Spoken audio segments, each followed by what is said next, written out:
श्री रतिवंती जी। श्री रतिवंती जी परम भगवत भक्ता थी। इन्हें भगवान श्री कृष्ण का बाल रूप अत्यंत प्रिय था। ये प्रतिदिन बड़ी ही श्रद्धा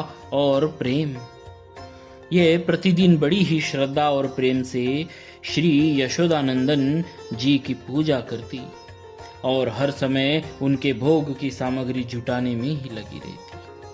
ये चाहे कोई भी काम करती, परंतु मन इनका हर समय नंद नंदन के ध्यान में रहता, उनके ही ध्यान में निमग्न रहता। श्री कृष्ण चरित्र की कथा कहीं भी होती तो पूजा के अतिरिक्त सारा काम छोड़कर ये दौड़ती हुई चली जाती। कथा अत्यंत श्रद्धा भक्ति से ध्यान पूर्वक सुनती तथा अंत में सबके चले जाने पर ही वहां से उठती थी। एक दिन की बात है, ब्रजेंद्र नंदन श्री कृष्ण चंद्र के लिए वे भोग सामग्री तैयार कर रही थी, अतः कथा सुनने ये नहीं जा सकी। इन्होंने उस समय अपने पुत्र को कथा सुनने के लिए भेज दिया। उस दिन उखल बंधन लीला का प्रकरण था। बच्चे ने लौटकर अपनी माता से सारी कथा संक्षेप में इस प्रकार सुना दी। ब्रजबालाओं ने श्री कृष्ण की माखन चोरी की शिकायत नंदरानी से पहले कर दी थी।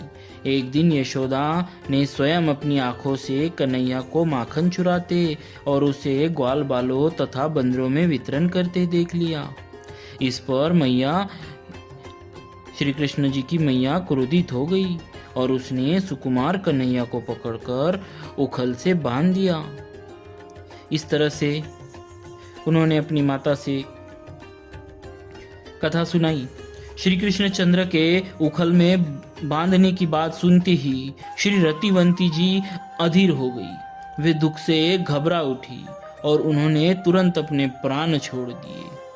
नश्वर देह छोड़ते समय उनके मुंह से इतना ही निकला था कि यशोदा रानी सरीखी निष्ठुर स्त्री जगत में नहीं होगी। उसने कुसुम सुकुमार कन्हैया को उखल से। भक्तों, इतना ही यहाँ पर दिया गया है इनका चरित्र। जय जय श्री रतिवंती जी महाराज की जय। भक्तवत्सल भगवान की जय।